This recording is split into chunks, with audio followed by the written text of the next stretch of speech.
Niatnya ingin menjatuhkan Pak Joko Widodo sebagai presiden ke-7 dengan isu ijazah palsu. Namun demikian pada kenyataannya blunder. SBY atau Demokrat sekarang terdesak dan masyarakat tahu SBY ada di belakang isu ijazah palsu Pak Joko Widodo. Sekarang Partai Demokrat terdesak. Rakyat sudah tahu siapa di belakang isu ijazah palsu Pak Joko Widodo. Dipastikan Partai Demokrat akan jatuh di Pilpres ataupun di pemilu 2029. Demokrat semakin terdesak ya. Jadi ketika isu IMIP ya itu dikeluarkan, banyak ekspektasi orang ya atau kelompok-kelompok yang ingin isu ini mendorong, mengkerucutkan Pak Jokowi yang kena. Ternyata blunder nih. Justru PT IMIP, isu ini sekarang berbalik mengarah kepada Pak SBY, Partai Demokrat. Bahkan dari sisi yang lain banyak juga ya, dari LSM, dari wartawan, dari media memunculkan lagi mengenai isu-isu yang lama tenggelam seperti Senturi ya kan. Ya, kasus Hambalang itu muncul lagi. Emang ini pertarungan gitu. Tetapi ini permainan catur siapa sih sebenarnya?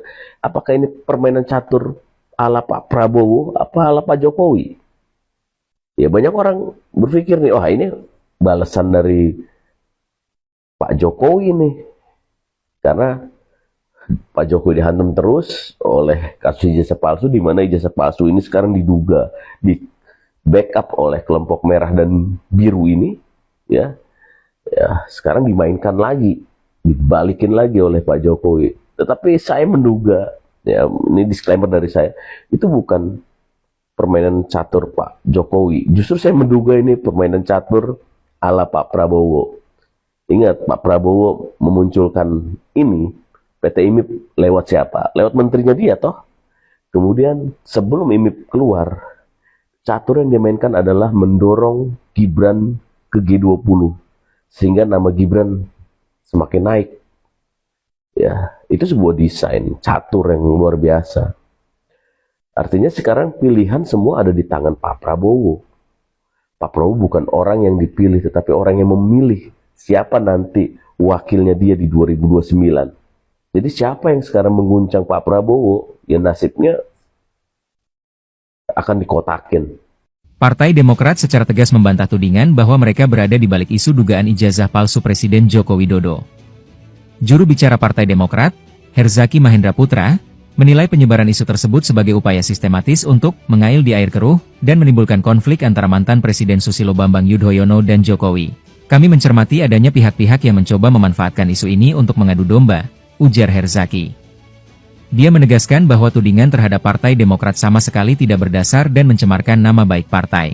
Herzaki juga menyebut bahwa figur yang memunculkan isu ini, yaitu Rai Suryo, bukan lagi kader partai sejak 2019.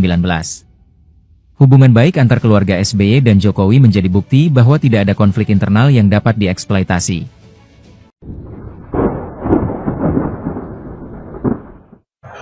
9 tahun melawan sebagai oposisi hanya untuk ngejar 6 bulan jadi menteri. Aduh, kacau kali kawan. Sorry ya ketum ya, sorry ya. Mau dibawa kemana nih jalan partai ini ketum? Pelajaran apa yang saya dapat melihat dari apa yang para elit Demokrat lakukan hari ini? Rupanya jelas hanya mengejar jabatan, hanya untuk menteri 6 bulan. Tapi nggak apa-apa lah, biar rakyat yang menilai dalam persoalan ini.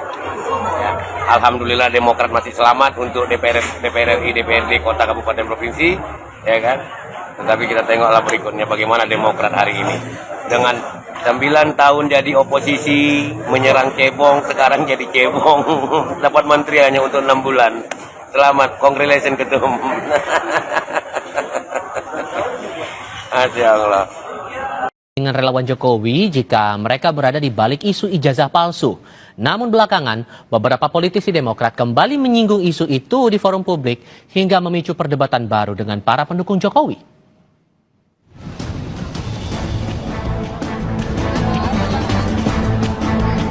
Hakim MK dituduh ijazah palsu. Tapi hebatnya dia tampil di depan tunjuk itu ijazahnya yang asli, nggak kayak yang lain. Kalau dari politiknya ini ya ujung-ujungnya pertarungan wapres, siapa sih nanti yang menjadi saingannya Gibran jadi wapres. Demokrat lagi-lagi terseret dalam kisruh ijazah Jokowi. Situasi ini terulang kala Beni Kaharman, politisi dari partai milik mantan Presiden Susilo Bambang Yudhoyono ini, menyindir sikap seseorang yang dituduh memiliki ijazah palsu namun enggan memperlihatkan ijazah aslinya kepada publik. Ini berbeda dengan sikap Hakim MK Arsul Sani. Ada juga saya tahu yang bisa beli itu sertifikasi. Mungkin ada yang palsu lagi. Palsu. Ya kalau itu sih ijazah aja palsu ya, apalagi sertifikasi.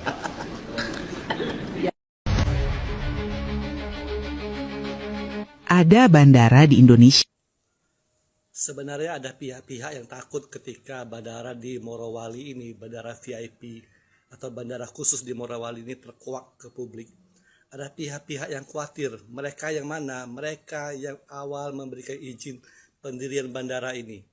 Jadi muncullah narasi bahwa Jokowi meresmikan bandara di Morowali. Padahal yang sesungguhnya Jokowi meresmikan bandara Morowali yang dibiayai oleh APBN. Sedangkan bandara IMIP itu bandara swasta yang dibiayai oleh swasta. Ngapain seorang presiden meresmikan bandara swasta? Tentu dong dia akan meresmikan bandara yang dibiayai oleh APBN, oleh pemerintah sendiri. Jadi narasi yang berkembang di luar sana seolah-olah Jokowi yang meresmikan bandara tersebut. Padahal bukan. Itu pertama. Yang kedua, bandara IMIP ini diberikan izin di zamannya pemerintahan Presiden SBY 2007 oleh Kementerian Perhubungan pada saat itu. Boleh dicek Kementerian Perhubungan siapa Menteri Perhubungannya, diberi hak khusus sesuai dengan undang-undang yang dibuat untuk bandara tersebut. Nah, ketika bandara ini ternyata tidak ada aparatur negara di situ, dicek dong di imigrasinya dan di bea cukainya dan aparaturnya, mengapa tidak ada mereka di situ? Mengapa bandara itu begitu khusus? Yang berikutnya ada yang mengatakan bahwa tambang itu akan dilarikan ke luar negeri melalui bandara tersebut. Tambang berapa ratus ribu ton, mau naik pesawat. Pesawat itu berapa ton untuk penumpang gitu loh. Kargo saja berapa ton gitu loh. Sedangkan tambang itu berapa ribu ton. Pikir pakai otak.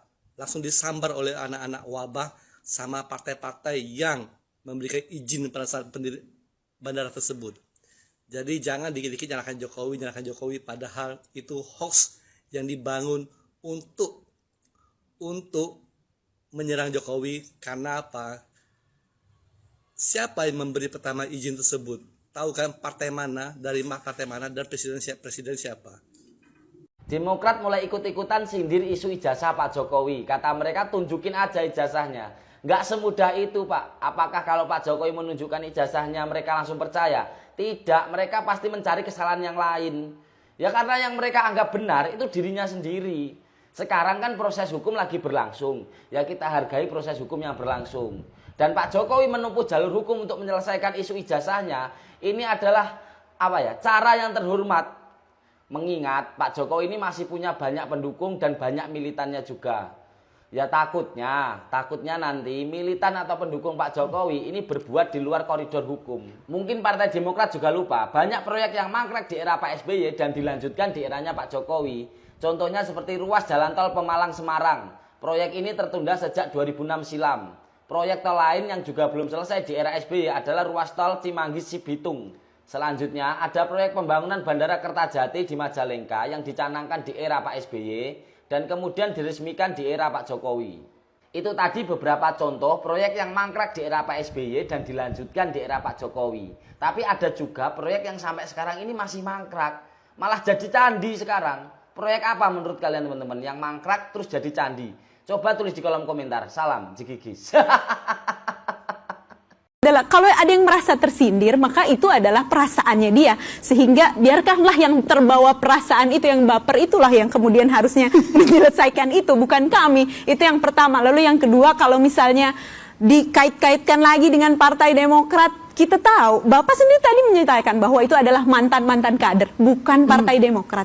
Saat ini Partai Demokrat tidak ingin dan tidak mau ada dalam pusaran ini. Yang pertama itu, dan yang kedua, apabila kita melihat bagaimana harmonisasi, kita tahu bagaimana Mas Ahaye, Pak Jokowi, Pak SBY dan Mas Gibran, bahkan Mas Gibran datang pada saat ulang tahunnya Pak SBY datang ke Cikeas. Apa itu tidak sudah cukup untuk membuktikan bahwa ada hubungan yang baik antara keduanya? Justru kita harusnya curiga ada yang mau mengadu-ngadu mungkin antara Partai Demokrat dan Pak Jokowi. Tudingan upaya mendowngrade nama besar Jokowi melalui kasus ijazah dibantah anggota Majelis Tinggi Demokrat Syarif Hasan.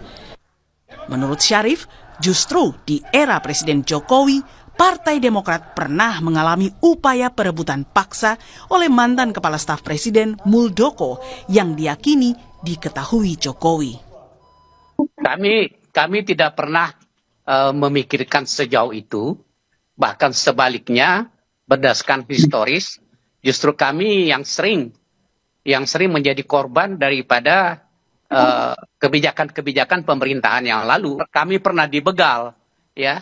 Dan itu yang membegal kami itu ada orang pertama, orang ring satunya Pak Presiden pada saat itu. Dan kami berkeyakinan apa yang dilakukan oleh KSP pada saat itu tidak mungkin tanpa sepengetahuan Presiden. Namun jauh sebelum sindiran Beni Kaharman soal ijazah palsu, tudingan ada orang besar di balik kisru ijazah pernah diungkapkan relawan Jokowi dari Peradi Bersatu. Kala itu, pertama kalinya, nama Partai Biru dituding sebagai dalang di balik aksi Roy Suryo CS. Ya, seluruh Indonesia sudah melihat tampilan saya hari ini, saya berbaju apa gitu, ya kan? Nah, sisa men-challenge saja, mencari pemikiran sendiri, berpikir masyarakat sendiri, bahwa siapa sih kira-kira dalangnya gitu. Nah, saat ini saya berbaju apa? Nah, itu mungkin salah satu clue yang bisa saya sampaikan. Tudingan relawan Jokowi ini pun seakan terkonfirmasi dari pernyataan Jokowi. Kala itu, Jokowi yakin ada orang besar yang mengorkestrasi isu ijazah dan pemakzulan anaknya, Wapres Gibran. Ada agenda besar politik dalam tuduhan ijazah palsu maupun pemakzulan. Artinya memang ada orang besar, semua udah tahu lah. Ya, kasih. Sejak laporan pencemaran nama baik Jokowi berproses di Polda Metro Jaya, ke-8 tersangka termasuk Roy Suryo CS kini berstatus dicekal ke luar negeri. Dalam tahap ini, 2 orang di lingkaran Demokrat, yakni Denny Indrayana dan Amir Syamsuddin, kini bertindak sebagai kuasa hukum bagi Roy Suryo. Tim Liputan, Kompas TV. Demokrat lagi-lagi terseret dalam kisruh ijazah Jokowi. Situasi ini terulang kala Beni Kaharman, politisi dari partai milik mantan Presiden Susilo Bambang Yudhoyono ini, menyindir sikap seseorang yang dituduh memiliki ijazah palsu namun enggan memperlihatkan ijazah aslinya kepada publik. Ini berbeda dengan sikap Hakim MK Arsusani. Ada juga saya tahu yang bisa beli itu sertifikasi. Mungkin ada yang palsu lagi. Palsu. Ya kalau itu sih ijazah aja palsu ya, apalagi sertifikasi. Teman saya, Pak Menteri, Hakim MK, dituduh ijazah palsu. Iya, sahabat baik saya, Pak Arsusani. Tapi hebatnya dia tampil di depan tunjuk itu ijazahnya yang asli. Nggak kayak yang lain.